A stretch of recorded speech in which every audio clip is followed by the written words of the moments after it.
Hello, welcome to Ray-ality TV. I'm Raymond Bakari, and today I'm joined by the Governor of Rhode Island, Governor Dan McKee. Governor McKee, how are you today? Very good, Raymond. Thank you for having me. Thank you for coming on the show. It's a pleasure of mine to have you on. Just starting off with the first question here. Before the transition of you becoming governor late last year, early this year, when Governor Raimondo became Secretary of Commerce, you were Lieutenant Governor for 7 years. What do you miss the most about being Lieutenant Governor?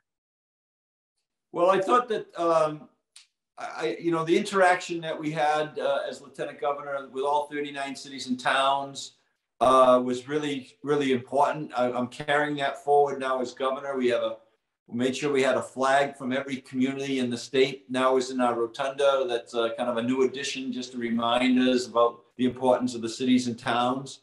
Happy that Lieutenant Governor Sabina Matos is kind of picking up that mantle to making sure that she's intentionally in every community in the state.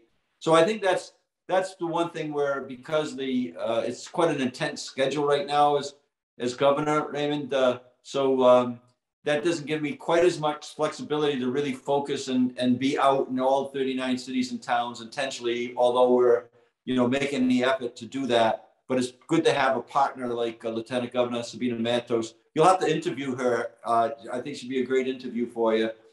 Really making sure that we stay really connected with all the municipalities, which was really important when I became governor, to make sure that we included them all in the efforts to vaccinate the state of Rhode Island.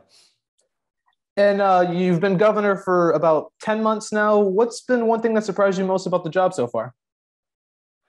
Well, I think that the combination of the fact that we're still working with the COVID issues, and the health issues.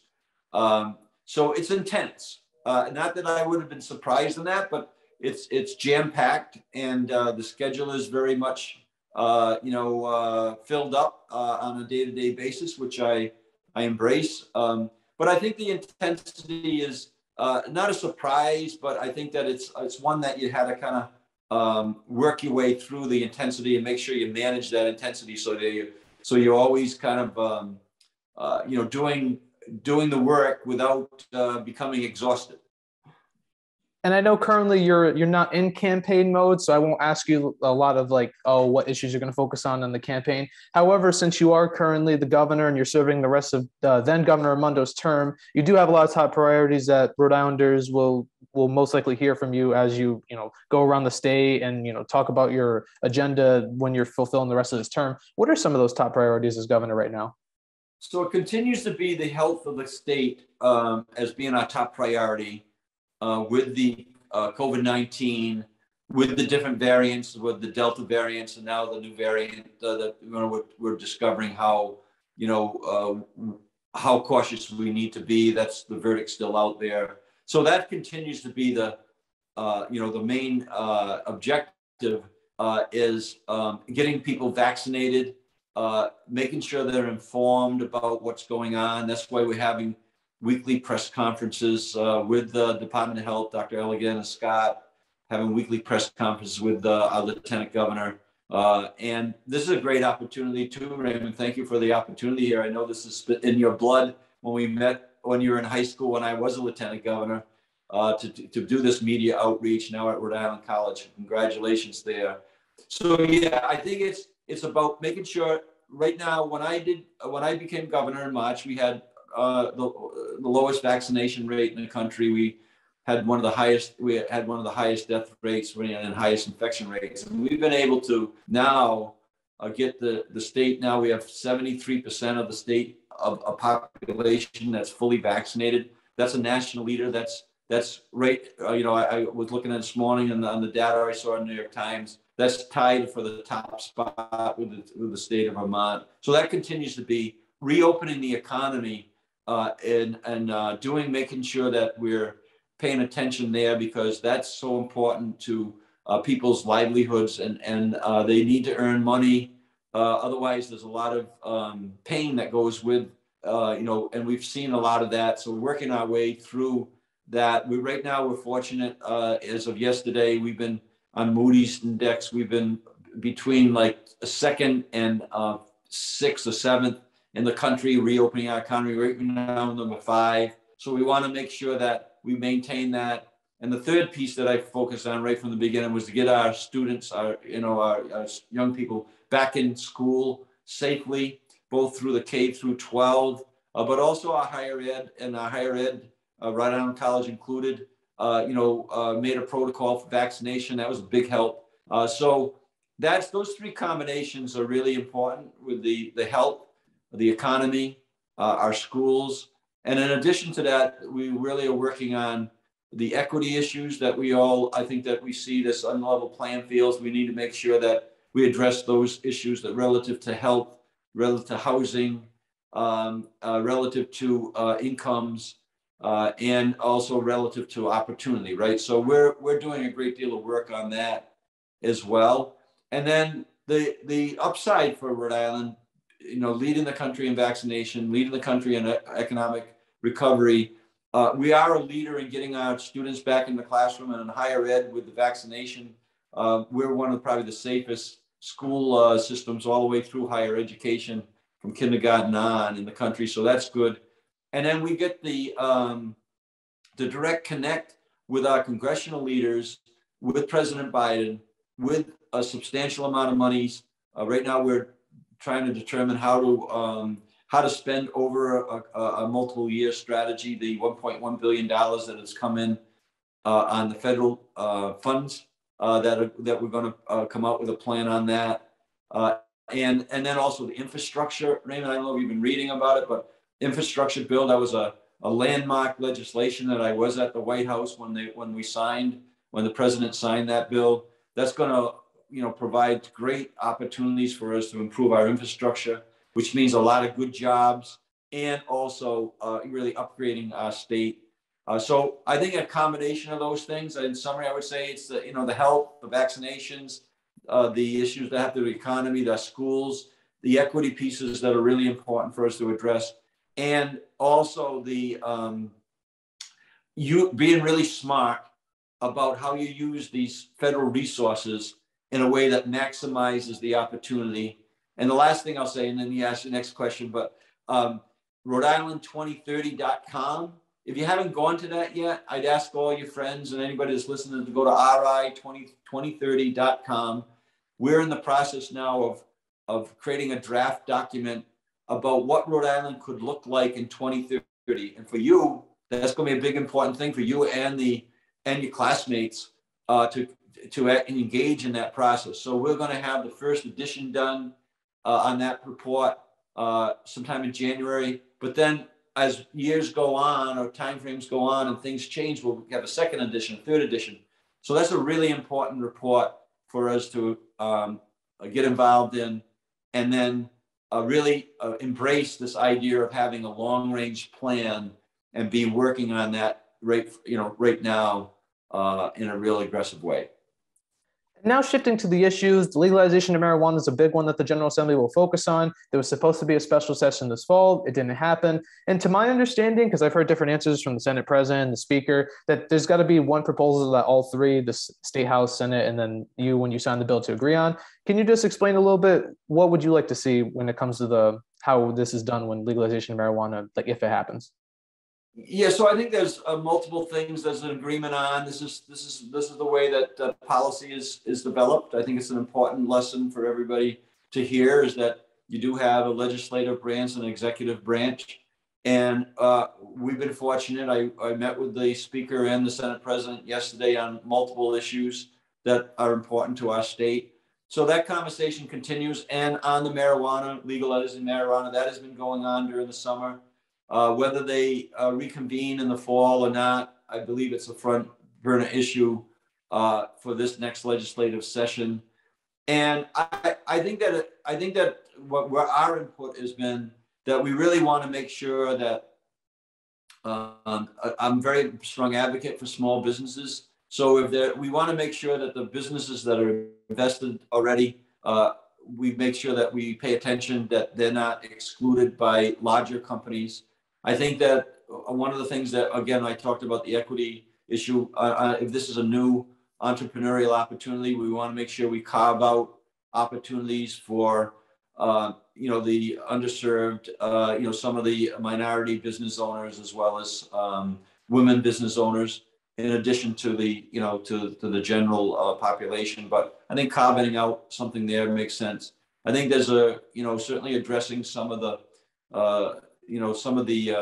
issues that relate to past legal issues that people have had to make, really kind of look at that and try to clean that up is kind of important right now, right? And then I think that it's regulation. You want to make sure that it's regulated so that it's safe. So those are the factors I think that we're all working together. And then the governance model, that's something that is being discussed as well, whether that is actually incorporated in one of our departments right now and managed on the state level, or whether they create a new entity of oversight. That's being discussed right now, Raymond. So I would expect that both of you are indicated by the House and the Senate leadership that we're working together. That's very accurate, and we would expect to have a good plan in place, and relying on making sure that we're looking at what's happening in Massachusetts and other states, and learn from that and make sure that the rollout is successful and it's safe.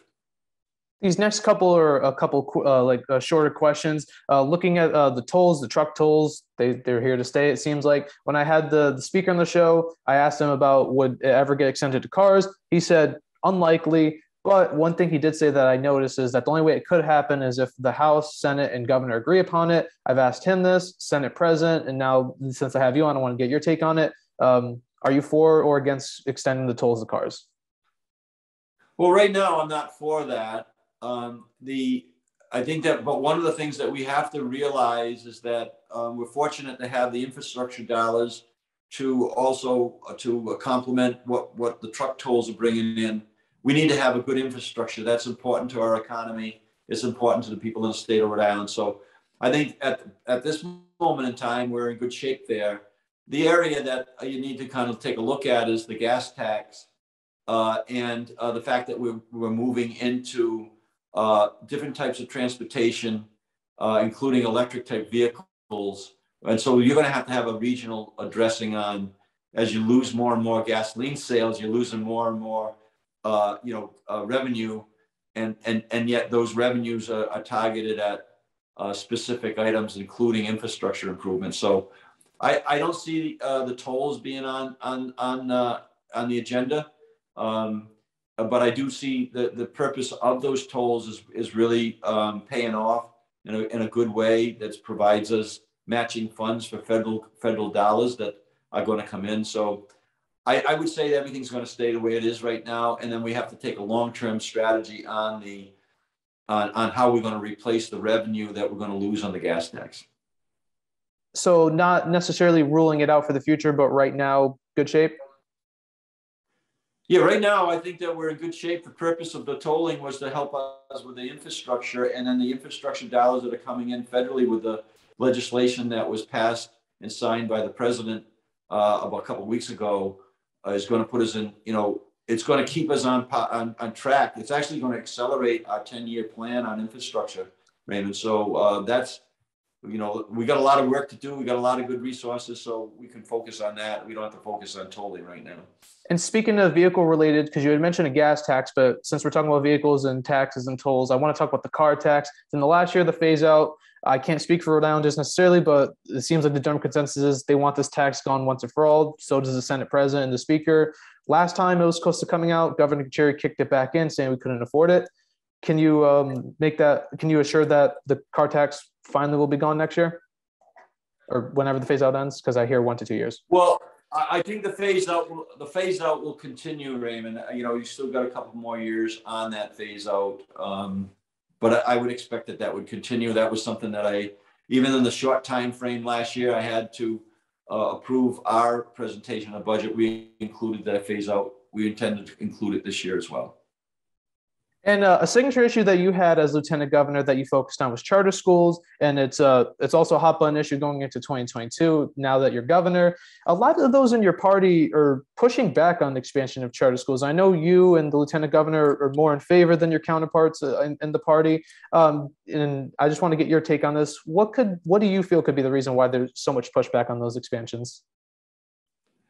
Well, change is a tough nut to crack. I mean, to create change, and so there's some pushback on that because it's traditionally, we hold on tight to what we have. But change is good, and I think that the mayoral academies that you're talking about have done very well. I mean, they certainly have been good, have had tremendous results. I think that 3 of the mayoral academies are in the top 25 elementary schools, top 25 middle schools in the last U.S. News and World Report. But I also believe that it's about public education. You can see what I'm doing in Providence right now, working inside the district system. We were able to resolve a longstanding contract dispute, and now I'm in every school. Our office and Lieutenant Governor's office has got an ambassador in every school in Providence. So I think it's a combination of things. I think the more people understand that I'm all in to help all the students, whether they're at a private school, a public school, or at a charter school, a mayoral academy, whether they're homeschooled, they're all important to us. So I think that my feeling is that it's a broader solution, and you have to kind of weigh the benefits of all the factors you have, that you can use all the tools in the toolbox to help our schools. We know Providence has been struggling. I intend to really take a big interest there. We also opened up some learning centers, Raymond, that we're going to want to talk to Rhode Island College about. We're already talking to the universities all around the state, like I did in Cumberland. They were municipal learning centers. I'm going to do that out of my office as governor in Providence. And then we're starting to bring in other communities that want to have these year-round learning centers. There's been a great deal of recovery time on learning that has really been an outcome of this COVID, and we need to pay particular attention to try to find different ways to educate the students that live in Rhode Island. And one of those alternative methods is mainly proposed by the House Republicans, and kind of segueing into it is school choice. To my understanding, it sounds like it would fund where the students go with the tax dollars as opposed to the systems, and children won't be limited to their educational opportunities based on zip codes like it currently is. Where do you stand on school choice? So I think that they're talking about more of a voucher program that I believe. I have not been supportive of a voucher program. I think that we first of all have to kind of really work on our public school system. That has historically been a really important base that we work off of. I think we can improve our public schools, and I think that so I have not been in favor of vouchers. I'm in favor of really supporting our public schools, and I don't think this is not the time right now to do that, if there ever is a time. I think we need to really double down and improve our public schools at this point in time. And I look at that as kind of a watering down effect. In principle, it may sound like a good idea, but overall, I think we should really invest in our public schools, which the charter schools are public schools. And these next few, since we've got quite a bit of ground to cover, I want to do these in a lightning round. So we'll go one after another. I'll try it. These ones are shorter form, in favor, opposed, yes or no, like shorter answers. Opening up an inspector general's office. This is another idea that the House Republicans want. Are you in favor of or oppose that idea? I like the idea. It's not a high priority with me, but I do like the idea. And this next one, I usually get a question of what do I mean when I ask it, so I could provide a definition if you need it. And this is one that not that the last governor under the one before that, Governor Chafee, he declared Rhode Island a sanctuary state all the way back in like 2013, 2014. Hasn't been brought up much since, but I do want to get your take on it since you're the newest governor. Should Rhode Island become a sanctuary state? Well, we follow the federal rules regarding that. We certainly am supporting the people who live in the state. I just signed a bill that allows tuitions for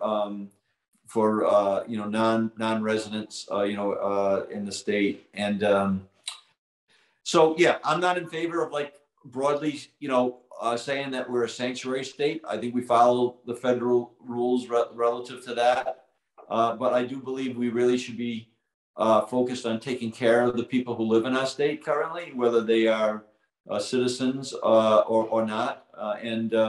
But I don't think that a broad like opening opening the doors makes a lot of sense at this point in time. Although we are, we are working with the Afghan, the refugees there, the people who have been supportive. We're working on that. So there's a place to really work. But Rhode Island shouldn't do more than it can do, and it should do its share. But I think that we got plenty on our plate to deal with the people who are living in the state right now. And the next one, the last governor was in favor of this, and even, this is a bipartisan issue. Democrats and Republicans in the General Assembly, some of them have agreed on this. Should the governor have line item veto power? I've supported that. Again, in the context of the heavy workload that we have right now, as we've gone over in this interview. Again, that's not necessarily a front burner issue with me, but I think it makes sense. I think some 40 some odd states have a line item veto, and I think it's worth exploring. Has there been any conversations with leadership recently about that? Not since I've been in office. And another one, this is a kind of a newer topic that I wanted to get your take on, because there's going to be a piece of legislation that's coming in this upcoming session. And to my understanding, this is something that the state has to do, and the legislation would do that. It's to make institutions with those non-taxable status like Brown University and Providence College and JWU and RISD that take up a large chunk of the land in Providence finally pay their fair shares in taxes. Would you ever sign that legislation? Well, it all depends what it looks like, Raymond, right? So, fair share is, not let's see what that looks like. But I do believe that that if people are paying less than they should, then some people are paying more than they should, right? So, or people paying more than they should, some people are paying less than they should. So undecided on that bill at this point, just because I want to get a clear answer. I haven't seen it specifically, Raymond. But I think that we should explore to make sure that people are paying their fair share, and I certainly would look at that. And I want to get your take on this next one, because the minimum wage during this pandemic was raised to $15 an hour, and it's not 15 right away. It's going up over the course of years. And there's some of those who want it to actually be raised even more now. And then there are those who were against it with concerns of how it could affect small businesses that were hurt badly during this pandemic. Was that the right decision to raise it to 15 in the midst of the pandemic? I think that it was. I supported the bill. I signed the bill. It's going to incrementally follow what Massachusetts is doing. That makes sense. But we need to focus, quite frankly, on helping people earn more dollars. As a governor, my goal is to improve per capita income throughout the state of Rhode Island. And, $15 an hour is fine, but people are not going to be able to raise a family on $15 an hour. And this last one, I believe Lieutenant Governor was in favor of, if I recall correctly. It's talking about, or maybe, I don't remember asking this, but it was should the governor, Lieutenant Governor run on the same ticket? Yeah, I'm on the record saying I think that makes sense to do that. And that's one of the reasons why we're press conferencing together right now. We're teaming up on that 39 cities and towns strategy, our small business strategy. So very interactive right now and empowering our Lieutenant Governor. And I think that that's a good idea. And these last two, I like to always do non-political topics toward the end, doing a little bit of a blast from the past. During your time as a Cumberland Town Council member, you were also a youth basketball coach. And I'm curious to know, because I like to ask coaches and athletic directors that are in politics about this, what are your favorite professional sports teams at the moment? Well, I'm kind of a hometown guy, with the professionals, with the Patriots, the Red Sox, and the Celtics. I think that and the NBA's in their 75th year. I focus a lot on college sports right now, with URI in particular being our state university. I think we need to take a lot of pride in that, Rhode Island College as well. So I think there's professional sports, but also I think the amateur sports are really important. I coached a lot of AU basketball during the time I was in the town council and the mayor.